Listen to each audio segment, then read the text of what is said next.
कांचीपुर गांव में धनेश नाम का एक गरीब किसान रहता था।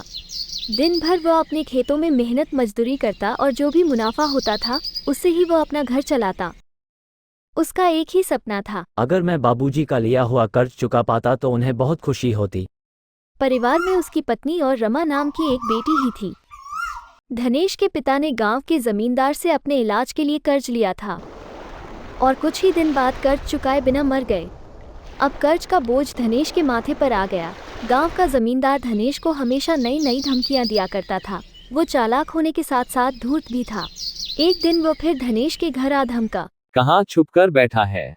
अरे ओ धनेश, तुम्हें सुनाई भी देता है क्या? हाँ मालिक, अभी आया, बस थोड़ी सी आंख लग गई थी। वाह, मेरे पैसे खाकर तू इधर आराम से सो रहा है। नहीं मालिक, वो मैं अभी खेत से आया तो आंख लग गई। ये सब सुनने मैं तुम्हारे पास नहीं आया। अब तुम्हारे पास दो रास्ते हैं, तुम मेरे पैसे दे दो, वो भी ब्याज के साथ, या फिर अपनी बेटी की शादी मुझसे कर दो। शादी मुझसे कर दो। शादी मुझसे कर दो। नहीं मालिक, वो तो अभी नादान है, मैं ये भला कैसे कर सकता हूँ। ठीक है, फिर निकाल मेरे पैसे। क्यों, सांप सूंघ गया क्या? अगले महीने ही गांव के मंदिर में तुम्हारी बेटी से मैं शादी रचाऊंगा। शादी रचाऊंगा। शादी रचाऊंगा। सेठ वहां से चला जाता है। इधर धनेश परेशान हो जाता है और बहुत लोगों से पैसे उधार मांगता है, लेकिन उसे कहीं भी पैसे नहीं मिले। रमा जमींदार की बातों से डरकर अगले दिन सुबह होने से पहले ही घर से निकल जाती है और चलते चलते एक घने जंगल में पहुंच गई। वहां उसे एक साधु महाराज मिले। तुम कौन हो और इस जंगल में इतनी रात में क्या कर रही हो? रमा साधु महाराज को सारी बात बताती है। तुम्हें यहाँ डरने की कोई आवश्यकता नहीं है। यहाँ जितना दिन भी रहना चाहो रह सकती हो। इधर धनेश पूरे गांव में अपनी बेटी को खोजता है। क्या बोल रहे हो काका, जरा अच्छे से देखो ना।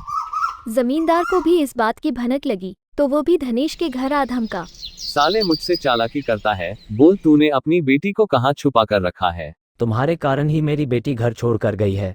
अगर उसे कुछ हुआ तो मैं तुम्हें नहीं छोड़ूंगा। हाँ जाओ, जो करना है कर लो। रमा ने साधु महाराज की खूब सेवा की। कुछ दिनों के बाद खुश होकर साधु महाराज ने रमा को एक जादुई पत्थर दिया और कहा, ये पत्थर तुम्हारी कोई भी एक इच्छा पूरी करेगा। इच्छा पूरी करेगा। थोड़े दिन के बाद रमा अपने घर वापस आ गई और घरवालों को सारी बात बता देती है। अब हमें डरने की कोई जरूरत नहीं है बाबा। साधु महाराज ने अपने हाथों से ये पत्थर मुझे दिया है। रात होते ही वह सेठ के घर की ओर निकल पड़ती है और वहां पहुंचकर जादुई पत्थर से बोली, हे जादुई पत्थर, ये जमींदार पिछली सारी बातें भूल जाए। जादुई पत्थर ने ऐसा ही किया। अब जमींदार को कुछ भी याद नहीं रहा और वो गांव छोड़कर चला जाता है। रमा और उसके परिवार वाले बहुत खुश होते हैं और अब बिना डर के रहने लगे।